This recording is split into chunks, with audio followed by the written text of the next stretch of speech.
God's blessings to everyone. This is a DGHradio.com news and information news update for the United States Virgin Islands, and I'm reporter DKS reporting the news for Monday, October 20th, 2025, covering the latest developments from across the United States Virgin Islands. Tropical weather heads our lead this morning. A disturbance tagged Invest 98L slipped into the southeastern Caribbean on Sunday, remaining broad and disorganized but pushing squally showers across parts of the Lesser Antilles. While a closed center has not formed yet, late October sea temperatures and improving upper-level winds could allow gradual organization through midweek. For St. Thomas, St. Croix, and St. John, the guidance remains split. Keep preparation sensible, not panicked.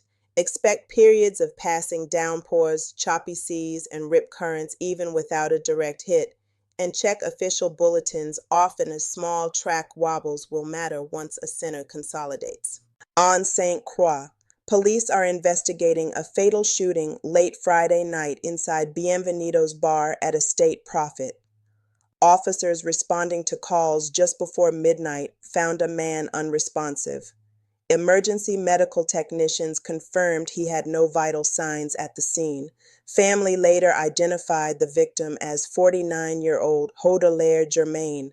Detectives canvassed for surveillance video and interviewed patrons who fled when gunfire erupted.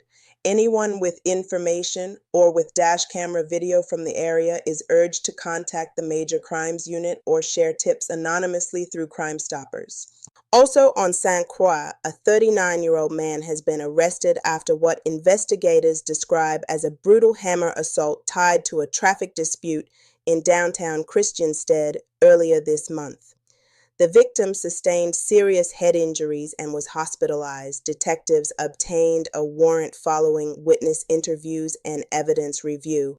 The suspect was booked on counts including attempted murder, first-degree assault, and possession of a dangerous weapon during a crime of violence.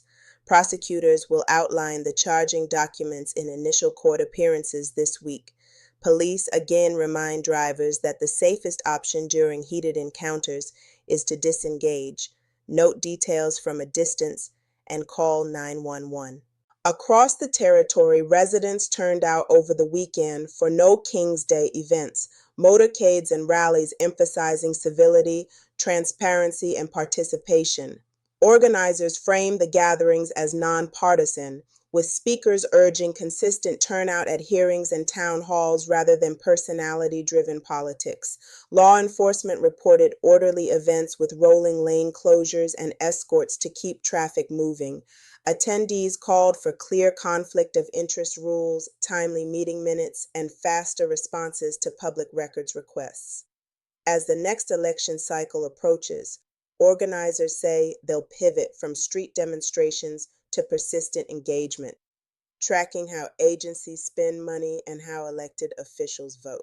In business and tourism, the well-known floating taco bar concept from St. John is planning a second location at Lindbergh Bay on St. Thomas, aiming for a mid-November opening. The team says a coastal zone permit is in place for a floating platform and a land-based prep kitchen, with hiring underway for cooks and front-of-house staff. The model emphasizes speed and volume to meet peak cruise traffic demand, and partners project ripple effects for taxi drivers, boat captains, and tour operators. Lawmakers pressed owners on safety procedures, waste handling, and coordination with beach users during legislative review. Final health and fire inspections are in progress, and a smooth shuttle plan will be key to avoiding congestion in the bay.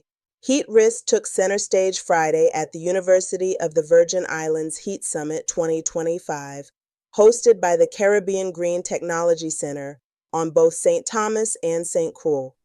Sessions focused on practical steps to keep people safe, hydration and rest breaks, cooling centers, shaded transit stops, and scheduling changes for schools and outdoor work. Planners highlighted how prolonged heat stresses power and water systems and why neighborhoods with less shade face higher risk even on similar temperature days. Recommendations included cool roofs, reflective pavements, and updated building codes tailored to island realities. Organizers emphasize that hurricane and heat preparedness overlap, from backup power for medical devices to secure medication storage and neighbor check-ins.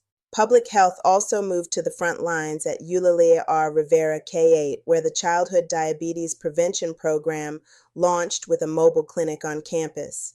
The unit includes a waiting area, triage, and 2 exam rooms, enough to screen dozens of students per day and create referrals for follow-up care. Clinicians and educators are teaming up with families on nutrition, exercise, sleep, and hydration. Small, consistent changes that lower risk even when genetics play a role.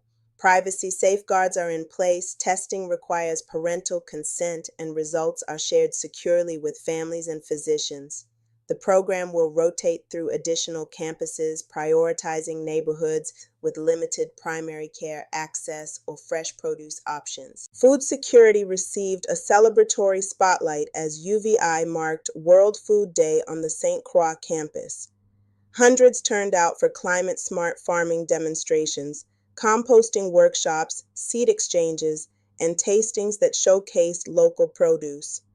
Exhibitors underscored how hydroponics, home gardens, and reduced food waste can cut import dependence while improving nutrition.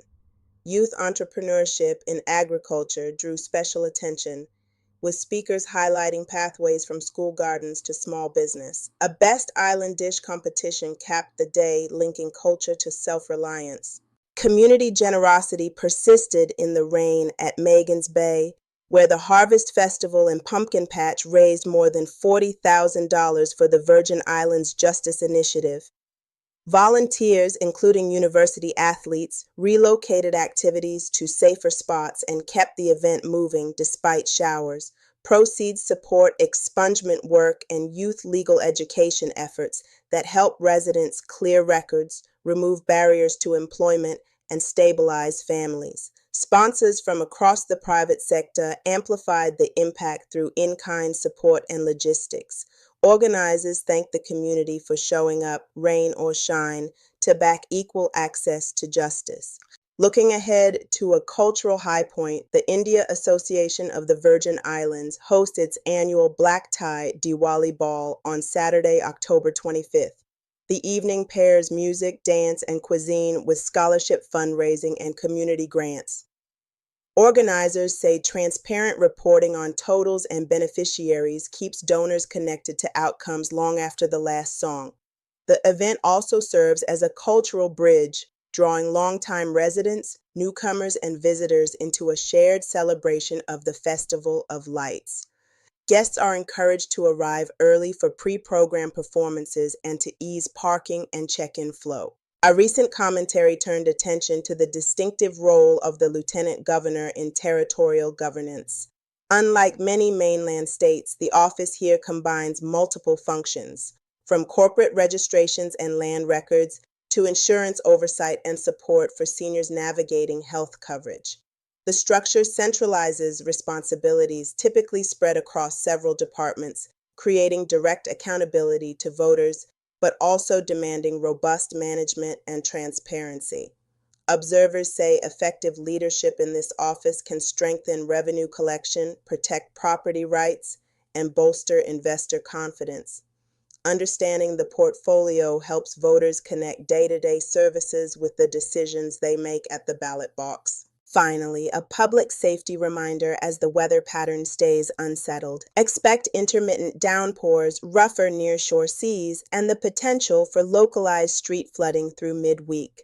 Boaters and beachgoers should stay alert for rip current statements and small craft advisories. If you encounter a flooded roadway, turn around, don't drown, and as always, keep your family's go bag refreshed with medications, copies of key documents, and basic supplies, especially while late season systems still roam warm waters.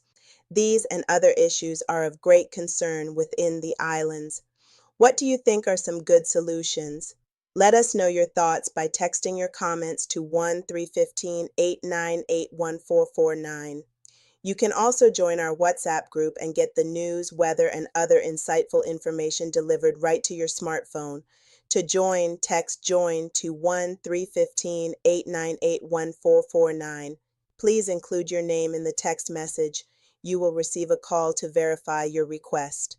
I'm your reporter, DKS, signing off for DGHradio.com. Remember, DKS and DGH, together we dream kindly, speak deeply, and give hope, because on DGHradio.com, the news never sleeps. Goodbye for now. Ciao.